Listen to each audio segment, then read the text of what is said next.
영국에 명문대학 두 개가 있지요. 세계적인 대학입니다.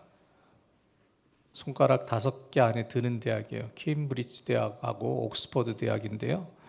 예전에 케임브리지 대학에서 종교학 시험 시간에 문제가 하나가 출제가 됐어요. 문제 제목이 뭐냐면 물을 포도주로 바꾼 예수의 기적에 관하여 논하라 였습니다. 시험이 시작되니까 이제 신학적으로 학생들이 교수님이 원하는 답을 쓰고자 일제히 바삐 움직였어요. 그런데 한 학생이요, 멍 때리고 있는 거예요. 창밖을 응시하면서 아무것도 안 하고 그저 바라만 보고 있는 거예요. 감독관이 안 되겠다 싶어서 다가가서 학생을 툭 칩니다. 학생, 그렇게 답안지를 작성 안 하면 빵점을 받아. 빵점을 받으면 학사 경고를 받게 될 거니까 문제가 커져. 빨리 시험 답안지를 써서 내. 그랬더니 그때 학생이요, 태도를 바꿔서 딱 한 줄에 글을 답안지에 써놓고 시험장을 유유히 빠져나갑니다. 그런데 이 한 줄 답안지가 이 케임브리지 대학 신학과 창립 이후에 전설이 되고 말았습니다. 물이 그의 창조주를 만나니 얼굴을 붉히더라. 예수님께서 가나의 혼인잔치에서 물을 포도주로 만든 사건을요, 이렇게 아름답게 표현한 거예요. 물이 창조주의 손길을 만나니까 얼굴을 붉힐 정도로 포도주가 되더라. 맹물이에요. 주님을 만나니까 물조차도 생명의 변화를 느끼게 되었다는 것을 신학적으로 감성적으로 풀어낸 거죠. 누가 했느냐? 영국의 유명한 낭만주의 시인인 바이런이 답안을 쓴 겁니다. 참 이것을 보면서 느끼는 바가 많아요. 참 우리도 얼마나 맹물과 같은 인생이에요. 왜 그런지 아세요? 허탕을 많이 치잖아요. 손대면 허탕 치는 일이 너무 많아요. 근데 맹물 같은 인생이 예수 그리스도의 손길을 만나게 될 때에 주님의 은혜로 얼굴이 따뜻해진 것 같이 그 풍성한 은혜를 만나서 물이 포도주가 변하는 것처럼 붉게 만들어주시는 변화를 생명력 있게 허락하시는 주님의 은혜를 만나게 된 거죠. 이렇게 감성적으로 신학적으로 완벽한 답안을 쓴 바이런이요, 나중에 할아버지가 되어서 노년이 되었을 때는 이렇게 고백을 했어요. 나의 인생은 말라버린 낙엽이로구나. 나에게는 이제 슬픔만이 남아있다. 인생의 기쁨을 잃어버렸습니다. 고독한 인생으로 외로운 노년을 보내게 되었습니다. 왜 그랬을까요? 하나님은 알았습니다. 그러나 하나님을 경험하지 못했습니다. 하나님에 대한 지식이 있었습니다. 그러나 하나님에 대한 체험은 없었기 때문입니다. 극동방송 이사장인 김장한 목사가 책에서 이런 고백을 했습니다. 나라가 가장 힘들고 어려운 시절에 5남매의 막내로 태어난 저를 아버지는 3달이 지나서야 호적에 올렸습니다. 제 위로 5명이나 돌도 되기 전에 세상을 떠났기 때문입니다. 제가 14살 때 아버지가 돌아가셨습니다. 제 삶에는 지독한 가난과 암담한 미래만이 펼쳐졌습니다. 7 식구가 작은 방에서 자다 보니 어머니는 제가 형들에게 깔려 행여나 큰일이 나지 않을까 걱정하실 정도였습니다. 그러니 유년 시절이 즐거울 리 없었고 미래에 대한 소망이 없었습니다. 초등학교 6학년이 되자 중학교도 갈 수 없는 지독한 가난이 너무나도 미웠습니다. 천신만고 끝에 중학교에 입학했지만 홀어머니 밑에서 월사금 걱정을 해야 하는 비참한 형편 때문에 남몰래 울기도 많이 울었습니다. 그랬던 제 인생에 하나님의 손길이 닿으며 길이 열리기 시작했습니다. 참담한 시대에 태어나 끼니를 걱정하며 살던 저를 하나님은 미군 부대의 하우스보이에서 미국의 유학생으로 주님의 종으로 한 해 한 해 인도하셔서 지금은 세계 선교를 위해 사용하고 계십니다. 지금의 현실을 보고 실망해서는 안 됩니다. 하나님을 믿으면 기적이 일어납니다. 그리고 미국 여자와 결혼했어요. 그리고 아직도 건강하게 주님의 일을 하고 계십니다. 저는 조영기 목사님이 설교하실 때 이런 말씀을 들은 적이 기억이 납니다. 기독교는 종교가 아닙니다. 기독교는 체험입니다. 여러분, 신앙은 아는 것으로만 설명이 되지 않습니다. 신앙은 체험으로 더 확실해지는 것입니다. 시인 바이런은 하나님에 대한 어떠한 체험도 없었습니다. 그래서 그 말년이 너무 외롭고 고독하고 삶의 의미가 없었죠. 하지만 김장한 목사님, 조영기 목사님 이런 분들은 살아계신 하나님을 삶 속에서 꾸준히 체험해 살았습니다. 그래서 그 하나님을 자신 있게 말할 수 있었습니다. 자신의 인생을 이끄신 하나님을 기억하는 삶을 살았고 또 지금도 살아가고 있다는 것이죠. 그런데 여러분, 신앙이 없는 사람은요, 자기 눈에 보이는 것에 매이죠.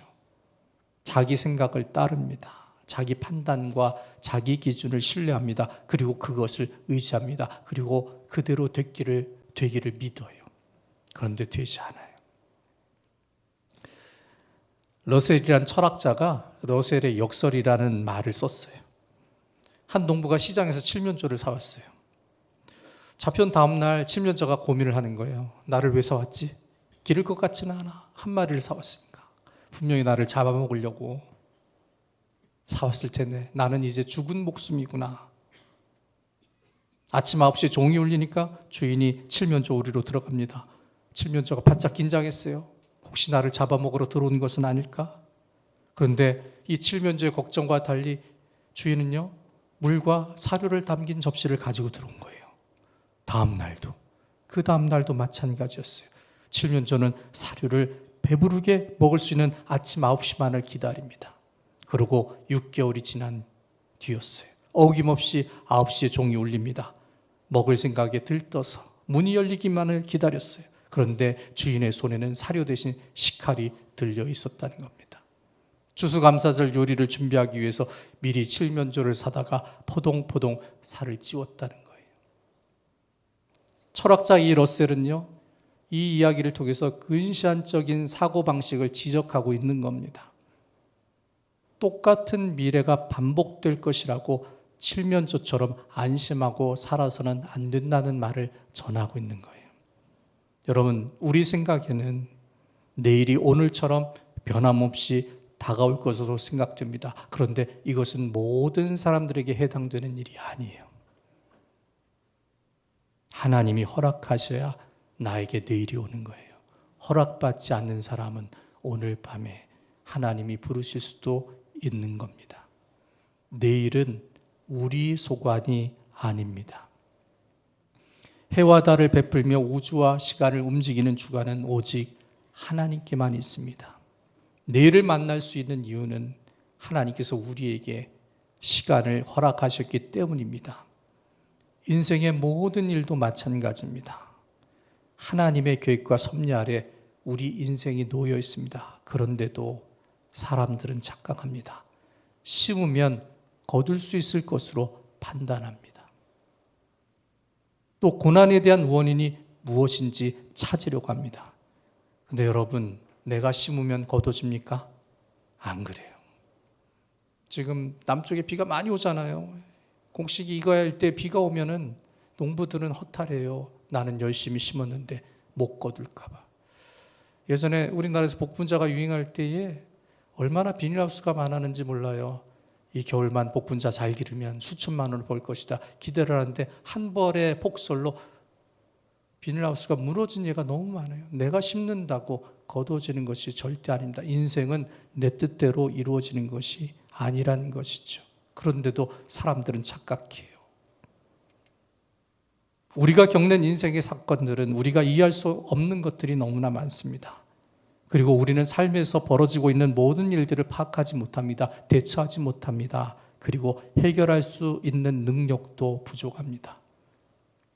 주일성수하고 11조도 정직하게 잘하고 봉사도 잘하면 어려운 일이나 힘든 문제가 살살살살살 자연스럽게 우리를 피해갑니까? 아니죠.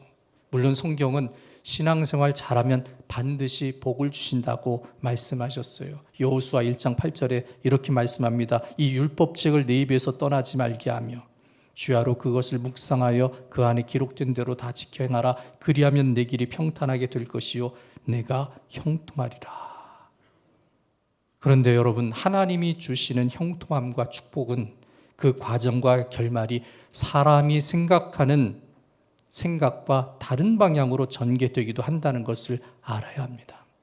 사람의 걸음은 우리가 정하는 것이 아니에요. 하나님이 정하시기 때문에 그러합니다. 행복의 길은 하나님께서 주도하는 것이지 사람이 이룰 수 있는 길이 아니라는 겁니다. 또 하나님의 생각과 우리의 생각은 다르죠. 판단도 틀립니다. 오늘 욥은 고난의 거대한 물결 앞에 서 있습니다. 이때 욥은 모든 주권이 하나님께 있다는 고백을 이렇게 합니다. 이르되 내가 모태에서 알몸으로 낳았사온즉 또한 알몸이 그리로 돌아가올지라 주신 이도 여호와시오 거두신 이도 여호와시오니 여호와의 이름이 찬송을 받으실지니다 하고, 정말로 대단한 신앙이에요. 자기가 인생을 살면서 겪게 되는 모든 고난까지도 전부 하나님 손에 달려있다는 것을 의심하지 않거든요. 이런 신앙을 가진 사람들이 교회에 한 100명 있으면 정말 대단할 거예요. 그렇죠? 그 정도로 신앙이 좀 달랐죠. 사도 바울도요, 인생의 길에 있어서 자기가 어떤 방향에 있어야 할지를 이렇게 고백합니다. 이제 내가 사람들에게 좋게 하랴, 하나님께 좋게 하랴, 사람들에게 기쁨을 구하랴. 내가 지금까지 사람의 기쁨을 구하였다면 그리스도의 종이 아니니라. 모든 것을 하나님 앞에 두고 생각을 하고 판단하고 결정을 한다는 거예요. 욥도, 사도 바울도 하나님의 주권만 인정하고 내가 그 하나님의 뜻을 존중합니다. 내가 아플지라도, 내가 고통이 있을지라도, 나에게 힘든 일이 있을지라도 내가 하나님 앞에서 기준을 두고 사는 삶을 버리지 않겠습니다라고 신앙을 고백했어요. 하지만 욥의 친구들은 달랐습니다. 그들은요, 원인이 없는 결과는 없다라고 생각을 합니다. 욥이 문제가 많아서 이런 고난을 받게 되었다라고 욥을 질책하고 정죄합니다. 고난과 심판을 받는 이유가 있다는 거예요. 네가 잘못을 저질렀으니까 이런 문제를 당하게 된 것이야. 이 고난의 원인은 너에게 있어라고 욥을 정죄합니다. 이 친구들은 자기들이 생각하는 기준과 판단이 하나님의 기준과 판단과 똑같다라고 강변을 하고 있어요. 내 생각이 맞으면 하나님의 생각도 맞을 것이다. 내 마음에 들면 하나님 마음도 들 것이다. 내가 기쁘면 하나님도 기쁘고 내가 슬프면 하나님도 속상해하고 내가 안 되면 하나님도 좋지 않게 생각하실 것이다. 모든 기준을 자기한테 두는 거예요. 하나님 생각이 자신들의 생각과 같을 것으로 여기고 있다는 거예요. 제가 전에 얘기를 드린 적이 있어요. 주부 여러분, 집에서 밥을 빨리 할 때가 언제예요? 남편이 퇴근할 때? 아이들이 배고프다고 얘기할 때? 언제 밥을 빨리 해요? 예, 자기가 배고플 때 제일 빨리 합니다. 그것도요, 많이 합니다. 자기 기준이거든요. 인생이 자기 기준에 따라 움직여요. 욥의 친구들이 똑같다는 거예요. 자기 기준을 따라서 하나님의 뜻이 이러하겠다라고 생각을 하죠. 그런데 여러분, 하나님은 인생이 아니십니다. 한 줌의 바닷물도 분명 바닷물이죠. 하지만 양동이의 바닷물을 담고 와서 바다라고 말할 수 없습니다. 바다 앞에 서봐야 합니다. 바닷물에 들어가 봐야 바다가 바다인 줄 압니다. 그리고 바다의 파도를 경험해 봐야 바다의 무서움을 알 수가 있지요. 성경을 안다고 해서 신앙생활을 오래 했다고 해서 하나님에 대해서 자신 있게 말할 수 없습니다. 무슨 뜻인지 아십니까? 하나님에 대한 체험이 없이는 하나님에 대한 지식이 온전해지지 않기 때문이에요. 연애하고 결혼해보면 딱 답이 나오죠. 겪어보니까 이 사람이 누군지를 알겠는 거예요. 이 사람이 어떠한 사람인지를 알겠는 거예요. 이 사람이 진짜 무엇인지 그 그릇의 깊이와 크기를 내가 제대로 깨닫게 되었다는 것이죠. 그저 알 때는 괜찮았지만 깨닫고 보니까 더 괜찮았다. 이렇게 말하고 싶지만, 그렇죠? 지식은요, 체험을 통해서 완전해지는 거예요.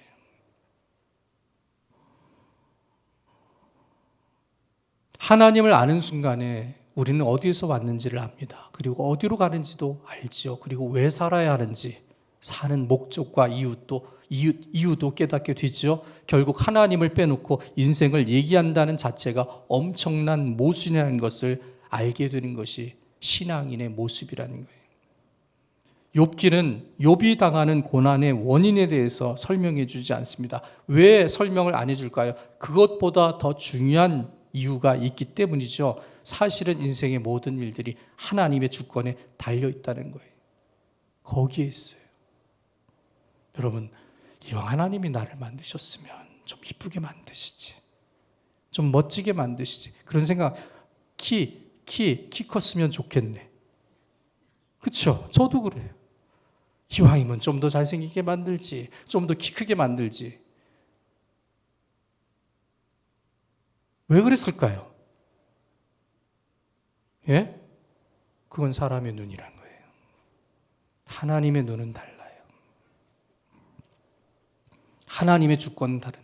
하나님이요, 이쁘면 이쁜 거예요. 그게 하나님의 주권이에요. 근데 하나님이 우리를 보고 말씀하셔. 내가 너를 사랑한다. 그거예요. 하나님은 인생이 아니시기 때문에 외모를 치유하지 않습니다. 하나님은 사람이 아니시기 때문에 조건을 보지 않습니다. 그 사람의 중심을 보십니다. 그리고 말씀하십니다. 내가 너를 지었고 내가 너를 만들었고 내가 만들었으니까 난 너에게 애착이 많다. 너는 내 것이다. 내가 너를 사랑한다. 하나님의 주권에 모든 것이 달려있다는 것이죠. 욥은 1절과 2절에 이렇게 고백합니다. 욥이 여호와께 대답하여 이르시되 주께서는 못하실 일이 없사오며 무슨 계획이든지 못 이루실 것이 없는 줄 아오니. 여러분, 무엇이든지 내 뜻이 아니라 하나님의 뜻대로 이루어집니다. 하나님의 계획과 섭리가 인생을 주도합니다. 이해가 안 돼도 이것은 무조건 받아들여야만 합니다. 신앙인이라면 이런 말은 누구나 쉽게 할 수 있어요. 하나님의 뜻이니까 순종해, 하나님의 뜻이니까 믿어, 할 수 있습니다. 하지만 욥은 그러한 심정으로 신앙의 의무를 가지고 고백을 한 것이 아닙니다. 물론 그도 처음에는 이해가 안 됐습니다. 무조건 믿어야 되는데 마음에는 갈등이 올라옵니다. 불만을 억누르는 모습도 있었습니다. 하지만 하나님이 욥에게 나타나셨을 때 바뀌기 시작합니다. 그래서 자신의 생각과 판단으로 하나님의 뜻을 가늠한 것을 후회합니다. 하나님 앞에 회개합니다. 3절에 말씀하죠. 무지한 말로 이치를 가리는 자가 누구니까? 나는 깨닫지도 못한 일을 말하였고 스스로 알 수도 없고 헤아리기도 어려운 일을 말하였나이다. 이게 무슨 뜻이냐면 이전까지요, 하나님, 내가 이 고난을 당할 이유가 없어요. 나는 불의한 일을 안 했어요. 나는 정직했어요. 나는 바르게 살았어요. 왜 내가 이 고통을 당해야 합니까? 나는 무고합니다. 이것을 항변해 왔어요. 예배 잘 드렸어요. 내가 하나님 앞에 예물도 잘 드렸어요. 하나님을 잘 섬겼습니다. 무엇 하나 신앙의 모습에 부족함이 없었습니다. 그런데 왜 이런 고난을 당하는지 나는 알 수 없습니다. 이렇게 주장을 했어요. 반대로 욥의 친구들은요, 네가 잘못했으니까 벌을 받는 거다, 이 논지로 욥을 공격했어요. 불의한 일을 저질렀기 때문에 이런 고난을 당하는 것이라 욥을 비판했습니다. 하지만 그 모든 일들 앞에서 한순간 욥의 태도와 말이 바뀝니다. 그 이유는 딱 하나였습니다. 그가 하나님을 만나자 욥의 생각이, 욥의 기준이, 욥의 말이 바뀝니다. 지금까지는 내 생각이 하나님을 맞춰왔어요. 내 행위가 하나님 앞에 정당하다라고 생각을 했습니다. 그래서 자신의 의를 주장했습니다. 내 뜻이 맞다 여겼습니다. 내 행동이 하나님을 기쁘게 할 것이라 여겼습니다. 그래서 열심히 기도하고 하나님의 뜻을 구했습니다. 내 생각이 하나님 앞에서 옳다라고 인정을 받고 싶었던 내면의 욕구가 욥에게 있었다는 거예요. 그리고 하나님께 기도하는 게, 하나님, 그러면 하나님 내 편을 들어줘야지. 왜 제 편을 들어줍니까? 이건 말이 안 됩니다. 강짜 아닌 강짜를 부리는 모습이 욥의 내면에 숨겨져 있었다는 겁니다. 그런데 하나님께서 욥에게 나타나십니다. 38장 1절에 이렇게 말씀하시죠. 그때 여호와께서 폭풍우 가운데서 욥에게 말씀하여 이르시되. 그 뒤로 욥에게 질문하신 내용이 무엇이냐? 네가 뭐냐는 거예요. 네가 무엇이냐? 네 지혜가 무엇인지. 세상을 네가 움직이느냐? 세상을 움직이는 것은 나다. 인생과 온 우주의 일들을 이끄시는 하나님 앞에서 욥이 할 수 있는 일이 무엇인지를 물어보십니다. 그때 욥은 꿀먹은 벙어리가 됩니다. 아무 말도 못합니다. 아, 내가 하나님 앞에 아무것도 아닌데 내가 내 의를 주장했구나. 할 수 있는 인생도 아닌데 세상을 움직이고 주도하지 못하는 존재였는데 입만 살았구나. 내 의를 주장했구나. 그것을 깨닫게 됩니다. 그리고 자신의 의지와 힘으로 인생을 이룰 수 없다는 것을 철저하게 하나님 앞에 고백을 합니다. 결국 겸손하게 하나님 앞에 이렇게 고백을 하죠. 그것이 4절과 5절 말씀입니다. 보소서 나는 비쳐나오니 무엇이라 주께 대답하리이까 손으로 내 입을 가릴 뿐이로소이다. 내가 한 번 말하였사온즉 다시는 더 대답하지 아니하겠나이다. 그렇게 당당했던 욥이요 하나님을 만나게 됐을 때 겸손해집니다. 지금까지 자신의 고통에 대해 자기의 믿음과 의에 대해 격정적으로 쏟아낸 말들이 모두 무의미한 탄식이었다는 것을 깨닫게 되었기 때문이죠. 내 생각으로 위대하신 하나님의 섭리를 계산했다는 잘못도 알게 되었습니다. 그래서 하나님 앞에 굴복하고 회개합니다. 그러므로 내가 스스로 거두어드리고 티끌과 제 가운데서 회개하나이다. 여러분, 신앙은 지식으로 이루어지는 것이 아닙니다. 신앙에는 체험이 있어야 됩니다. 무엇에 대한 체험입니까? 하나님을 아는 경험을 말합니다. 욥에게 있어서 고난은 이해할 대상도 이해할 필요도 없는 부분입니다. 여러분, 고난을 이해하면 뭐합니까? 고난은 그냥 어려운 거예요. 힘든 거예요. 고통이에요. 그걸 왜 이해를 해야 합니까? 그리고 고난이 이해가 되면 그 고난이 쉬워집니까? 아파요. 그래서 아픈 거예요. 그러면 안 아파집니까? 이해가 된다고 해서 고통을 주는 고난에서 벗어나지 못합니다. 여러분, 고난은 이해하는 것이 아닙니다. 고난은 견딜 수 있어야 하는 것이 되어야 하고 고난은 이겨낼 수 있는 것이 되어야 한다는 거예요. 하지만 욥은 고난 앞에서 그 고난의 이유를 찾고자 했습니다. 쉽게 말하면 내가 이렇게 될 정도로 큰 잘못을 저지르지 않았는데 왜 나는 이런 불의한 고통을 당할까? 이 생각에서 벗어나기 어려웠다는 것이죠. 하지만 하나님을 만나게 되었을 때 욥의 생각과 마음 태도가 바뀌기 시작합니다. 직전까지 고난과 고통을 겪으면서 괴로워했습니다. 그 어려움에서 벗어나고 싶어서 안달이 날 정도였습니다. 그런데 고난의 해결책이 고난에서 벗어난 것에 달려있지 않다는 것을 깨닫게 됩니다. 너무 간단했어요. 하나님을 만나면 되는 일이었어요. 욥은 하나님을 만나게 되었을 때 자기에게 닥친 고난이 더는 고난으로 느껴지지 않았다는 거예요. 자기를 그토록 괴롭힌 고난을 문제로 여기지 않게 되었다는 거예요. 하나님을 만난 그 자체로 욥의 상황이 180도 달라지게 됩니다. 여러분, 신앙인은 고난을 보는 사람이 아닙니다. 신앙을 가진 사람은 하나님을 바라보고 하나님을 찾고 하나님을 만나는 사람입니다. 욥은 고통 중에도 하나님을 결코 잊지 않았습니다. 불만이 있었어요. 이해가 되지 않았어요. 그래도 하나님을 찾는 자로 끝까지 남아 있었습니다. 하나님께서 그 모습을 보신 거예요. 아내는 하나님을 저주하고 죽으라고 모욕했죠. 그래도 인생의 복과 화를 주시는 하나님을 그는 버릴 수 없다라고 고백을 했어요. 결국 하나님께서 욥을 만나 주십니다. 그때 욥이 깨닫게 되죠.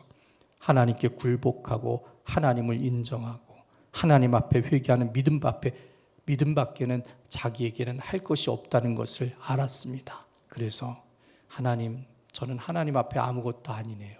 이 고백이 나오게 된 거예요. 내 생각으로 하나님을 기준 삼은 것, 하나님을 가늠한 것이 얼마나 어리석었는지를 회개합니다. 그때에 그 욥의 신앙을 보신 하나님께서 욥을 회복시켜 주시는 거예요. 그 다음 넘치는 복을 안겨주시죠. 이전 모든 소유보다 갑절로 복을 주시고 그 말년에는 처음보다 더 큰 복을 얻게 하시고 새로운 자녀들까지 허락하시며 장쇠복까지 만나게 해주셨습니다. 여러분, 고난이 문제가 되는 것이 아닙니다. 고통이 우리를 아프게 하는 것이 아닙니다. 하나님을 만나지 못하는 것이 고통인 것을 알아야 합니다. 세상 사람들은 세상 속에서 즐거워하고 놀고 자기들이 좋은 것을 찾아 기뻐하고 행복을 찾겠다고 난리를 쳐요. 근데 여러분, 그것이 고통이라는 거예요. 우리는 알잖아요. 거기에 덧없는 인생에 의미 없는 모습이 나타난다는 것을 알잖아요. 저들이 어디를 향해 갑니까? 고통을 향해 간다는 것을 알잖아요. 하지만 신앙이 없으면 하나님을 만나지 못하는 것이 고통인 줄을 모른다는 거예요. 하나님 없이 사는 것이 망하는 길인지 모른다는 거예요. 성경은 우리가 당하는 고통과 고난까지도 하나님께서 사용하신다고 말씀하고 있습니다.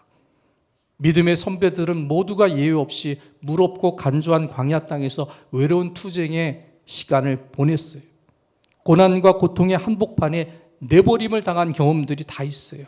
왜 하나님께서 살아가시는 자녀들을 불뱀이 있고 전갈이 있고 온갖 들짐승들이 공격할 수 있는 광야로 이끄셨을까요? 딱 하나입니다. 그 광야에서 하나님을 만날 수 있기 때문이죠. 왜요? 광야는 아무것도 의지할 수 없는 환경이죠. 놀 것 없어요. 쉴 것 없어요. 먹을 것 없어요. 위로와 도움을 기대할 수 없는 장소입니다. 그런 비참한 광야에 거하게 될 때 그동안 세상을 의지하던 마음을 내려놓게 돼요. 사람을 바라보던 눈을 접게 돼요. 세상 속에서 무언가를 찾던 것을 멈추게 되죠. 아무것도 없으니까. 오직 하나님을 바라봐요. 하늘을 향해서 눈을 듭니다. 아무것도 없는 곳에서 하나님 구합니다. 하나님 도와주세요. 하나님 밖에는 기댈 것이 없네요. 하나님 밖에는 기도할 대상이 없네요. 하나님 밖에는 의지할 것이 아무것도 없네요. 그래서 광야가 인생 가운데 다가오는 거예요. 하나님을 만나게 하는 길이 되니까. 엘리야는 지치고 고통스러운 순간 광야에서 하나님의 인도를 만났어요. 신앙 좋을 때 만났나요? 아니에요. 하나님 나를 죽여주세요. 그때 하나님 만났어요. 세례 요한 역시 이스라엘에 등장하는 날까지 빈들인 광야에서 지내며 하나님과의 만남을 가졌습니다. 욥 역시도 고통의 광야에서 하나님을 만나게 됩니다. 우리의 삶은 무척이나 복잡하죠. 볼 것 많은 세상에 살아요. 경험하고 누리고 체험해야 하는 것이 가득한 세상을 따라가며 살고 있어요. 하다 이제는 가상현실까지 체험하는 그러한 세상이 되고 말았습니다. 그런데 이런 삶에 목적을 두어서는 안 된다는 거예요. 삶의 경계를 신앙으로 결정해야 합니다. 하나님을 찾고 하나님을 만나는 것에 초점을 맞추라는 뜻입니다. 어찌할 수 없는 세상의 일에 자원과 수고와 노력을 쏟아붓기 전에 하나님을 만나는 일에 시간과 노력 그리고 마음을 투자해야 한다는 거예요. 여러분, 내 힘으로 안 되는 인생은 당연한 거죠. 하지만 그 인생은 하나님께서 하나님의 지혜로 예비하셨고 하나님이 주도하십니다. 그리고 하나님의 능력으로 우리 인생의 길을 인도해 주십니다. 그래서 우리는 하나님을 찾는 신앙을 통해 하나님을 만나는 것에 목적을 두어야만 한다는 거예요. 내 힘으로 안 되는 인생 하나님이 이루시도록 하나님을 만나는 믿음이 되어야죠. 성경은 말씀합니다. 만군의 여호와께서 말씀하실 때 이는 힘으로 되지 아니하며 능력으로 되지 아니하고 오직 나의 영으로 되느니라. 모든 사람들이 예외 없이 인생의 광야를 만납니다. 실패를 통해서 만나요. 또 어떨 땐 외로움을 통해서 만나요. 또 아픔을 통해서 만나요. 안 되는 일들을 통해서 만납니다. 좋지 않은 환경들을 통해서 광야라는 고통을 마주대합니다. 차별과 이별, 육체의 질병으로도 우리는 아픔의 환경을 겪게 됩니다. 이런 삶에서 하나님이 요구하시는 것은 다른 것이 아니에요. 그 문제를 해결할 길을 찾으라는 게 아니에요. 그 문제를 스스로 극복하라는 것이 아니에요. 참고 견디고 있으라는 뜻만도 아니죠. 하나님 외에 다른 것을 찾지 말라는 거예요. 어려움과 문제, 고난과 고통을 통해서 하나님을 찾고 하나님을 만나는 신앙으로 바뀌라는 겁니다. 욥은 스스로 노력한 것이 없었어요. 하지만 하나님을 만나게 되었을 때 그 고통의 광야가 하나님이 준 회복의 풍성한 땅으로 변화를 이루는 체험을 하게 되었죠. 여러분, 우리가 하나님 앞에서 나는 아무것도 아닙니다. 이 겸손한 신앙을 가지고 하나님을 찾아야 합니다. 하나님이 전부이십니다. 하나님이 내 생명을 가지고 계십니다. 그것을 인정하는 그리고 하나님 앞에 엎드리는 신앙이 되어야 합니다. 그렇게 하면 하나님을 만나게 됩니다. 여러분, 인생은 다른 것이 없어요. 좋은 것을 먹고 좋은 것을 입고 좋은 집에서 살고 좋은 차를 사도요, 그건 순간의 기쁨이에요. 한 끼를 먹으면 하루가 즐거울 뿐이에요. 그렇죠? 새 옷을 사면 얼마나 며칠이나 즐겁습니까? 새 집에 살면 6개월, 1년을 넘어가지 않아요. 익숙해져 버려요. 모든 것이 사람을 만족시켜주지 못해요. 근데 만족 뒤에는 늘 우리를 괴롭게 하는 문제와 어려움과 고통이 늘 우리를 건드리죠. 어찌해야 그렇게 저렇게 사는 인생에서 좀 다르게 살까요? 세상을 좀 달리 보는 눈으로 살 수 있는 길이 어디에 있을까요? 하나님을 만나는 눈을 통해서 세상에 달라 보이는 사람을 살아야 합니다. 예전을 기억해 보세요. 성령 충만할 때에 나무 색깔이 달라 보이지 않았습니까? 성령이 충만할 때 저 하늘의 구름을 봐도 남다르게 보이지 않았습니까? 성령 충만할 때 옆 사람을 봐도 그 사람의 가치가 다르게 보이지 않았습니까? 내가 하나님을 보는 관점이 만들어지면 인생과 사물을 보는 관점도 달라집니다. 그 속에 하나님이 역사하시는 거예요. 너는 하나님의 사람이니까 하나님이 함께 해주마. 이 약속이 인생 가운데 나타나게 됩니다. 그리할 때 하나님은 우리를 욕과 같은 회복으로, 욥에게 허락하신 인생의 기쁨으로 하나님을 자랑할 수 있는 복 있는 모습으로 바꾸어 주실 것입니다.